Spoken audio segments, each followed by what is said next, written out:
L'injection soufflage.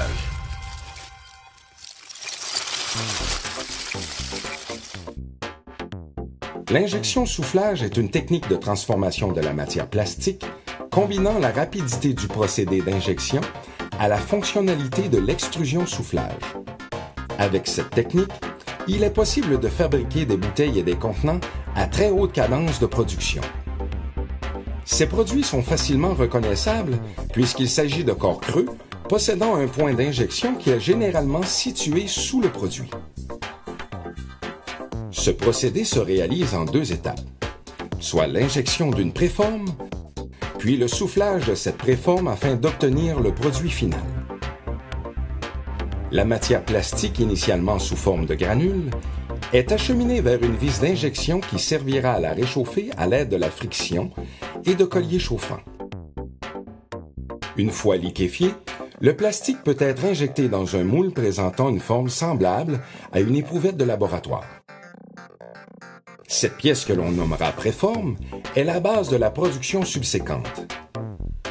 Généralement, plusieurs cavités sont présentes dans le moule, ce qui permet de produire plus d'une préforme à la fois.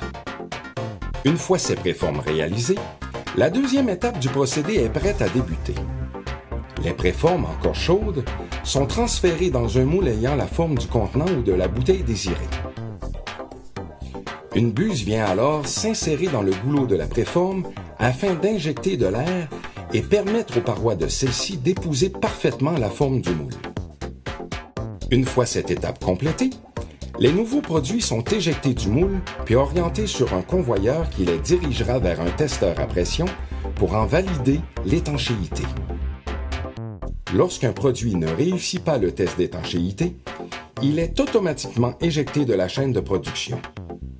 Les produits ainsi rejetés seront broyés et la matière sera récupérée pour une seconde utilisation. Les produits ayant réussi le test poursuivent leur chemin qui les mènera vers une chute enflammée, servant à éliminer les résidus de cire présents sur leur surface. Cette opération est essentielle afin de s'assurer de l'adhérence de l'encre lorsque le produit sera imprimé. Une fois toutes ces étapes réalisées, les produits se dirigeront vers une table d'accumulation où ils seront inspectés puis emballés selon les spécifications du client. Les boîtes de produits ainsi réalisées seront mises sur une palette de transport puis enroulées dans une pellicule plastique afin de les maintenir ensemble et de les protéger lors de leur transition. Le produit est maintenant prêt à être expédié.